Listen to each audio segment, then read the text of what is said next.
Good morning. Good morning. All right, I want to welcome all of the new faces and visitors here. I'm Joshua. I'm one of the elders here at Little Church. I'm glad to see you.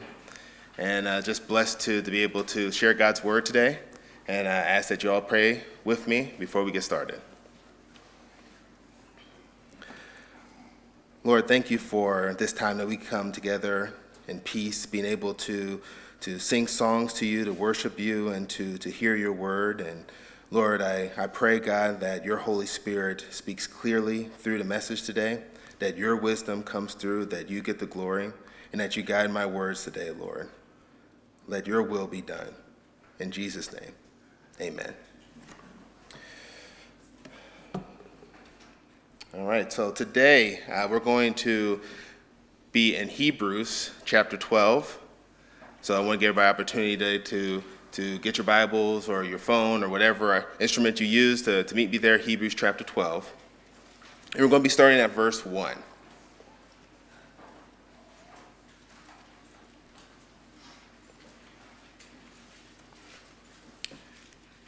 Hebrews 12, 1.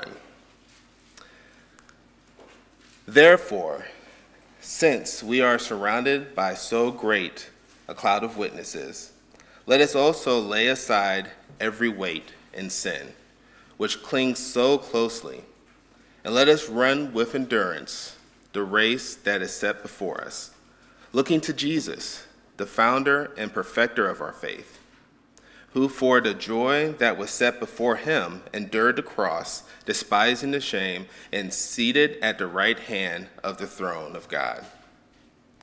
Consider him who endured from sinners such hostility against himself, so that you may not grow weary or faint-hearted. In your struggle against sin, you have not yet resisted to the point of shedding your blood. And have you forgotten the exhortation that addresses you as sons? My son, do not regard lightly the discipline of the Lord, nor be weary when reproved by him. For the Lord disciplines the one he loves, and chastises every son whom he receives. It is for discipline that you must endure. God is treating you as sons. For what son is there from whom his father does not discipline? If you are left without discipline, in which all have participated, then you are illegitimate children and not sons. Besides this, we have earthly fathers who disciplined us, and we respect them. Shall we not much more be subject to the Father of spirits and live? For they discipline us for a short time, as it seemed best to them, but he disciplines us for our good, that we may share in his holiness. For the moment, all discipline seems painful rather than pleasant, but later it yields the peaceful fruit of righteousness to those who have been trained by it. Therefore, lift your drooping hands and strengthen your weak knees, and make straight paths for your feet, so that what is lame may not be put out of joint, but rather be healed. Amen. The message today is going to be focused on our race as Christians and having the endurance to continue that race. And the trials and tribulations of this life must be met with endurance through our disciplined fixation on our prize, Jesus Christ. So in high school, I ran track, and I was a sprinter. And reason why is because you exert yourself very hard for about 10, 20, 30, maybe 40 seconds, depending on the race that you're running, and then you're done, right? It's like the hot pocket of races. And it's exciting because you get in your starting blocks and it's dead silent, and you're listening to the waiting for the starter pistol, and as soon as you hear that bang, your body just jumps into action, and you get this accelerated feeling, and then the race is over. I enjoy that. My friend, on the other hand, was a distance runner, which I did not enjoy. And he ran cross country. And for some reason, he was able to persuade me to go running with him a few times. in the woods for 5 miles. For some reason, I'm still to this day have been confused as to what is the joy of running in the woods. But I went with him, and I learned very quickly that that is not my skill set. It takes a certain mindset to be able to run distance. Because you start off thinking, okay, I can do this, and everybody's hyping each other up. Yeah, we can do this, we can get through. And you start running. And then you're still running. And you're still running.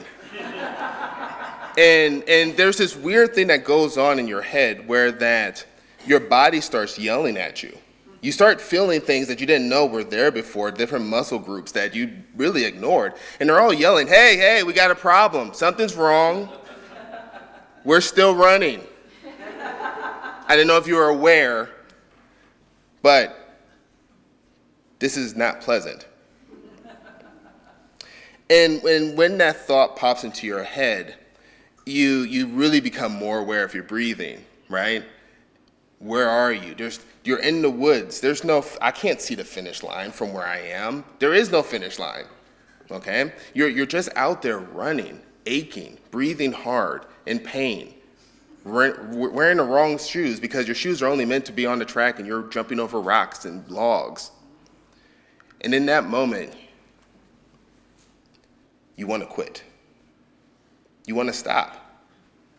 Because what's the point? The author of Hebrews uses this imagery of a race, an endurance race, to illustrate our life here on earth.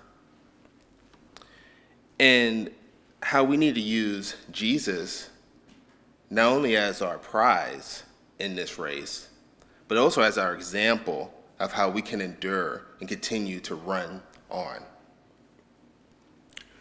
I have 2 main points that I want to address with you today. One is enduring the race set before us, and the second, God's discipline of his children for their good. In our first verse that we just read today, we start with the word therefore.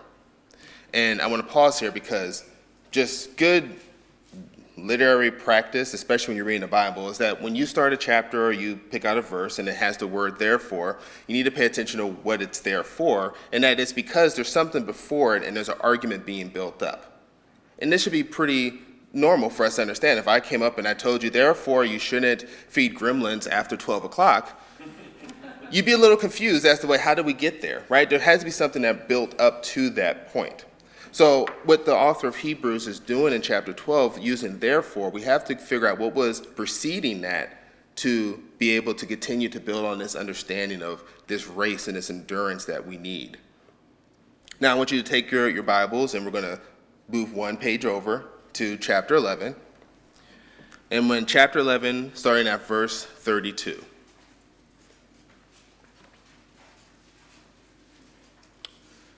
(1132) reads, "And what more can we say?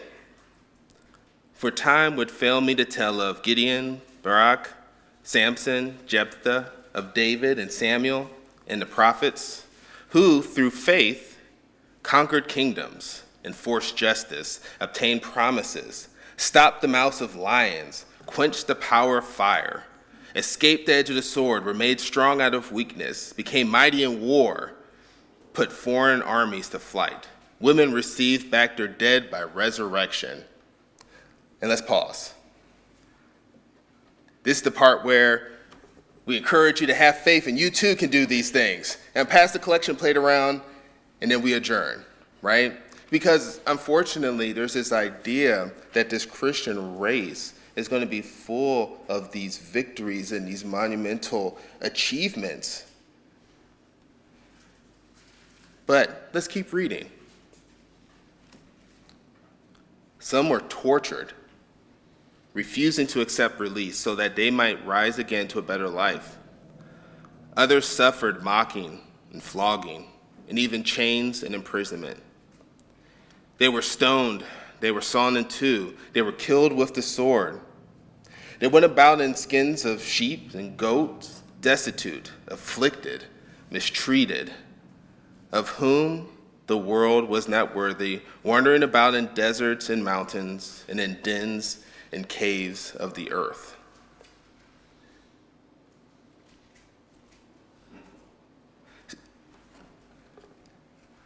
I hope you're picking up here that our life and our race, yes, there's going to be victories.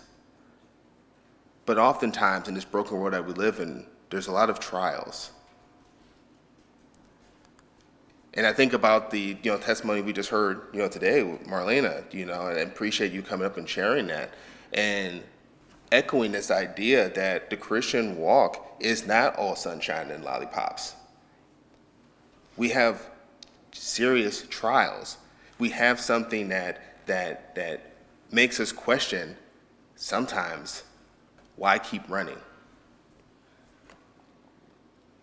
And all these things, as we continue through Hebrews 11, though commended through their faith, did not receive what was promised, since God had provided something better for us, that apart from us they should not be made perfect. Even they, through those trials or through those victories, were focused on something outside of these worldly outcomes that are listed here. So when we enter chapter 12, we're reminded of another example of this disciplined endurance through a case study of looking at Jesus. Jesus ran his race and endured suffering and shame, paving a way for us to fix our eyes on him, who is the founder and the perfecter of our faith. And similarly to the cloud of witnesses in chapter 11, we're running a race towards a prize that we have not received yet. And we run it hoping that we get our prize through faith. And again, these miracles and these great feats, closing the mouths of lions and fighting off armies, those are awesome. I would like to be able to say I did that. But the issue with that is that if those are the goals or the target that we're running towards in our life, what happens when we don't achieve those things? What happens when we inevitably fail? Or worse, you do achieve that thing, and then you're left wanting because it doesn't fulfill you. And now you're looking for the next thing, and then the next thing, and then the next thing. We need something better to fix our eyes on. We need something outside of the successes and the woes of this world to continue to motivate us to endure and to move forward. The trials and tribulations of this life must be met with endurance through our disciplined fixation on our prize, Jesus Christ. Now, we continue to look at Jesus' life and as that example of that disciplined fixation on something outside of the torture and the persecution and the suffering that he endured. We have to first figure out, well, what was the joy that was placed in front of him, right? That's what the author is saying. Something was placed in front of Jesus for him to look towards, to be able to suffer what he suffered. And I want to make sure I explain this here, that it's not just that he suffered the beating and the flogging and the skin being ripped off of him and carrying a cross and being crucified. All those things are horrendous. But he also was going to endure wrath for something that he was not guilty of, something that we were guilty of. And I think this is echoed, and we try to figure out, well, what was this joy that would push Jesus to continue to move forward? What is the thing that was placed in front of him? What was his prize? And I think it's outlined pretty clearly in Matthew chapter 26 and the other Gospels, where we see the scene of Jesus in the Garden of Gethsemane, and he's praying 3 times. And he's praying, Lord, if possible, please take this cup from me. Let it pass by me. If there's any other way.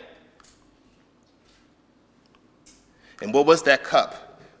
Well, when you read through the Bible, that's a normal imagery of a cup of wrath, God's wrath being poured out. And Jesus, understandably, having anxiety about taking that cup. But this is the beautiful part here. In order to endure that, the second part of that prayer, the most important part, is not my will, but yours. See, Jesus' joy, what drove him to go through, to endure the suffering, was to do the Father's will, to complete the Father's will. And what was that will? The Father's will, since before the foundation of the world, is to redeem his people, make them holy, and consummate them to himself.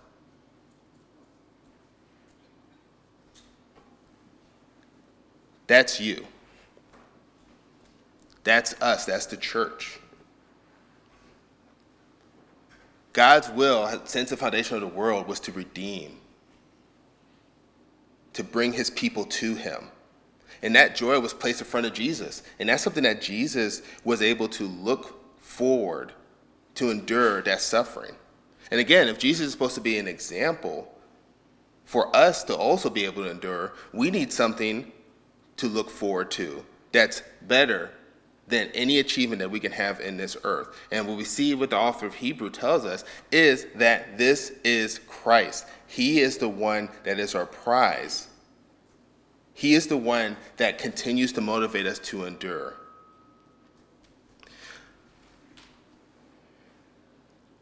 I want that to sit in for a moment, because if that went over your head, if you're not sure what that means, that Jesus took on this cup of wrath that you deserved, and that he was looking forward to seeing the redemption of his people and bringing them into himself. If this is all kind of foreign to you, this understanding that the church is Jesus' bride, and that at the end of time we're going to see this beautiful union of Jesus with his people, please come talk to me after. Please come talk to any of the elders.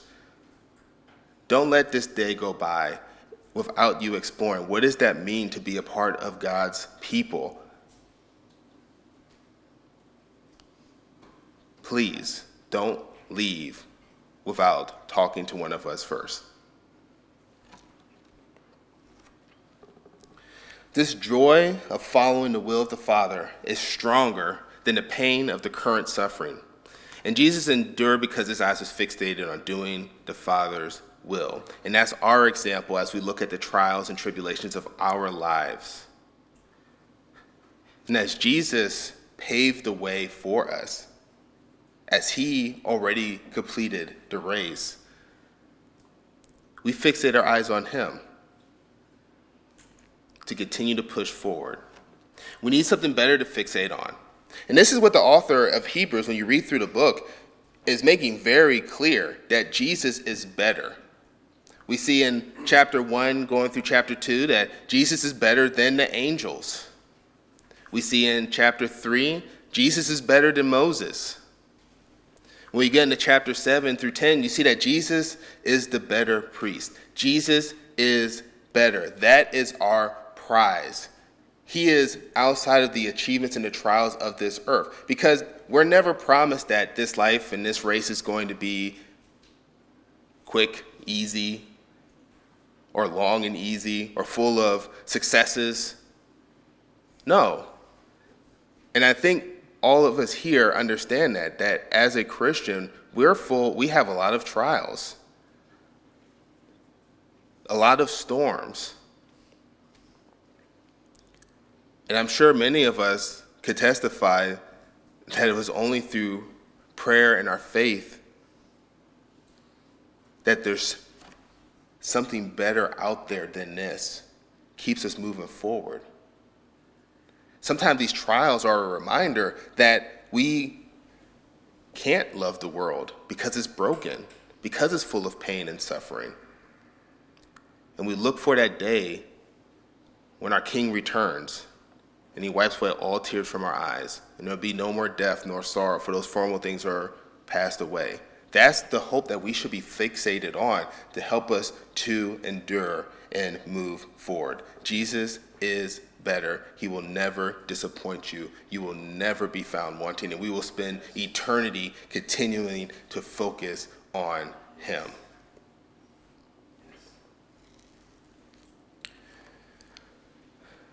My second point is about this word called discipline. And how do we develop this discipline fixation on Jesus? Where does this discipline fixation comes from? Who does the disciplining? Discipling. Who does disciplining? That sounds like a real word. It's our Heavenly Father. The author of Hebrews takes a moment to step out of the race metaphor and into one about a father disciplining children. If one can understand this concept of discipline, it can help us to better understand how we are to endure pain and suffering, the consistent war against sin, and the trials of this life. Listen again to this author's words here. It is for discipline that you must endure. God is treating you as sons. For what son is there whom his father does not discipline? If you are left without discipline in which all have participated, then you are illegitimate children and not sons. Besides this, we have had earthly fathers who discipline us, and we respected them. Shall we not much more be subject to the fathers of spirits and live? For they disciplined us for a short time, as it seemed best to them, but he, God, disciplines us for our good, that we may share in his holiness. The word that is used here for discipline is a word that is specific to the training, education, and disciplining of a child. Okay? I'm not going to say the Greek word because it's all Greek to me, and I'm not a Greek scholar, but that's what that word is translated. That's what it means. That's when it's used. The word that is used as chastise in verse 6 is actually a word that's used for scourge, which means to flog, or usually with a rod. And some of y'all may be thinking of the proverb of spare the rod, spoil the child. There's this understanding that loving correction sometimes comes as a butt whooping. And I know this may shock you all, but I have been the recipient of a few butt whoopings in my life. I know it's kind of hard to believe.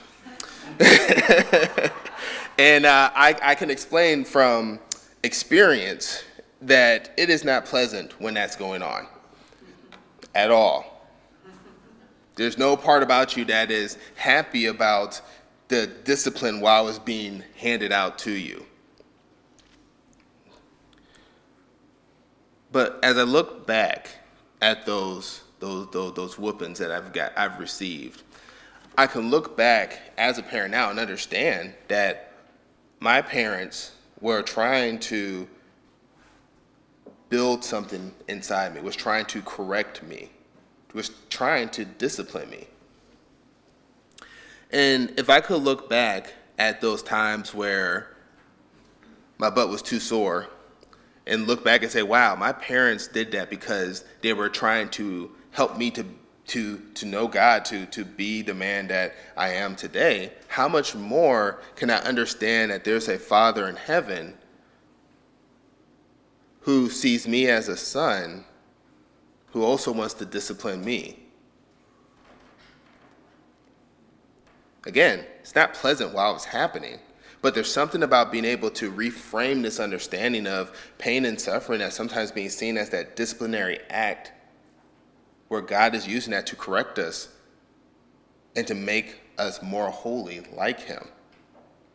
And again, I'm sure that there's a lot of other testimonies and those that will quickly raise your hand and agree that as you look back at those difficult times of the suffering that you had, how much that have grown you spiritually and matured you to be able to endure more and to also be able to pour into others.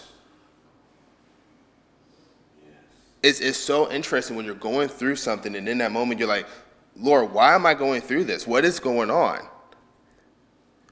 And then a year later, a few years later, a week later, some time passes by, and you are there to encourage someone else who's going through a similar trial. And being able to walk them through that. And then it dawns on you, oh, wow, thank you.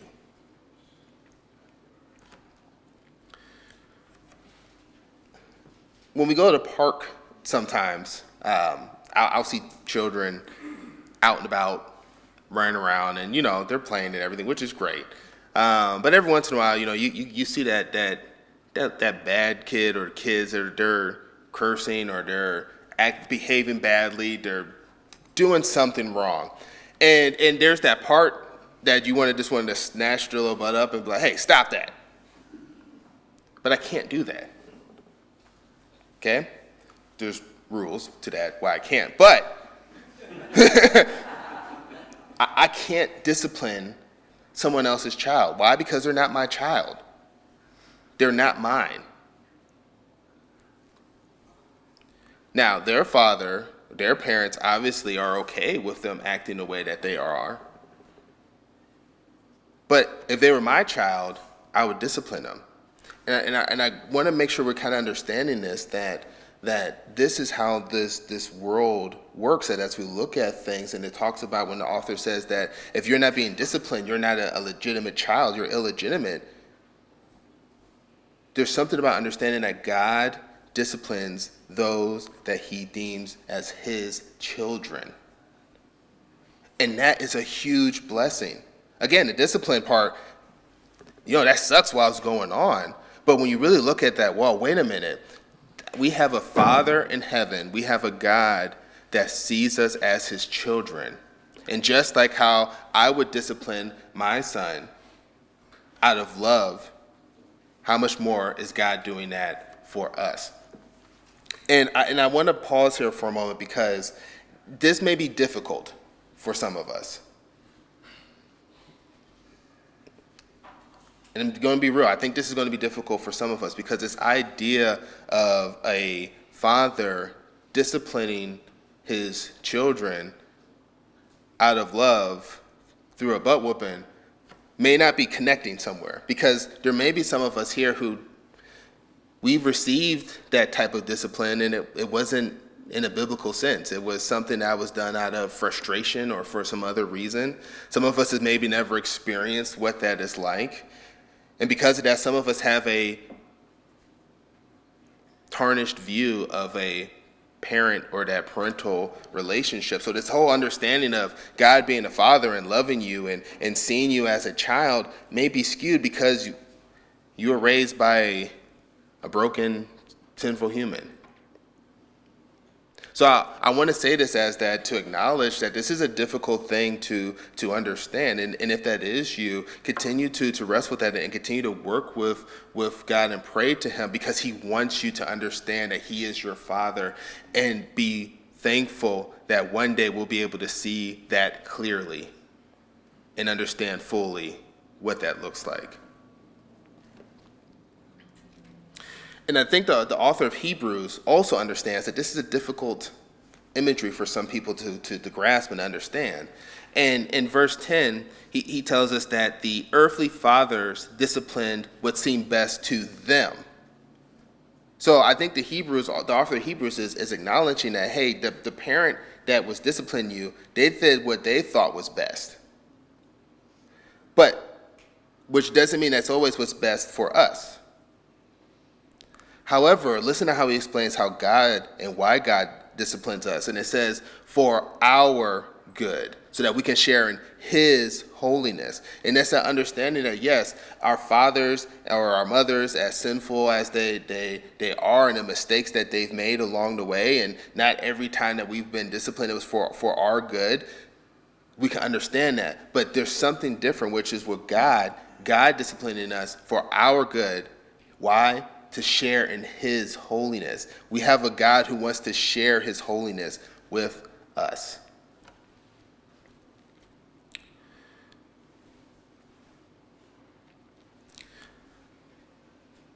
We are called to action, to endure. And we also need to recognize that we can only do so, we can only continue to push forward because of God giving us the discipline and the strength to do so. The trials and tribulations of this life must be met with endurance through our disciplined fixation on our prize, Jesus Christ. So we're encouraged as we continue to read through chapter 12 to lift up our drooping hands and strengthen our weak knees in our race towards Jesus.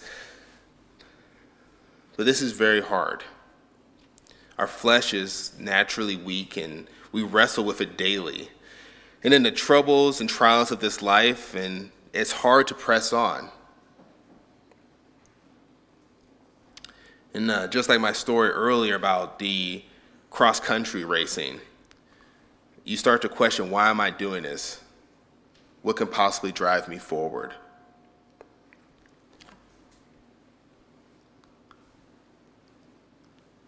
Would you listen to the words of Romans chapter 8? Starting at verse 37. Romans 8:37. Who shall separate us from the love of Christ? Shall tribulation or distress or persecution or famine or nakedness or danger or sword, as it is written, for your sake we are being killed all the day long, we are regarded as sheep to be slaughtered? No. In all these things we are more than conquerors through him who loved us. For I am sure that neither death, nor life, nor angels, nor rulers, nor things present, nor things to come, nor powers, nor height, nor depth, nor anything else in all creation will be able to separate us from the love of God in Christ Jesus our Lord. And I want to end here with these verses. I want you to hear some things in here on how Paul words this very specifically. When he says, no, in all these things. It doesn't say no outside of these things, or it's in these things, in the trial, in the storm, in the persecution. Christ's love is there. And what can separate us from God? What can separate us from the love of God? This is an exhaustive list. And just in case if he missed anything, he writes, nor anything else in all creation. There is nothing, no thing, nothing that can separate us from the love of Christ. That means that while you're going through your trials, while you're going through your tribulation, you have to remember there is nothing in that will separate you from the love of Christ. While you're going through your victories and you're going through all the successes, there's nothing there to separate you from the love of Christ. Christ died for you. He endured for you so that you can be redeemed through him. He is our prize. If we run our race, if we look at our life, and when we're going through these tough times, if we're able to remember to fixate our eyes on Jesus, that's how we endure. That's how we press on.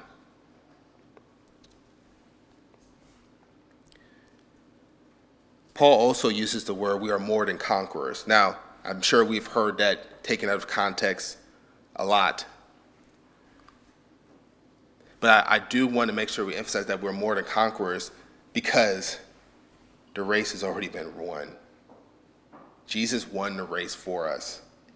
It's complete. We have to endure. We have to push forward. He's already at the finish line for us. And I encourage anyone here or anyone that's listening that none of us know how long our race is. No one. There is no one that could tell you, my race is almost done. We do not know when that is. So if you want to have Jesus as your prize, if you want to be able to endure, if you want to understand what does that mean to be a part of God's family, to be his son, to be his daughter, ask us today. Do not wait. You don't know when your race is over. And it's also a call for those who do know Christ to continue to endure, because you don't know when your race is over either. But let's fixate our eyes on Jesus. I want to give everybody a moment to reflect, to pray and respond before we go on to our next hymn.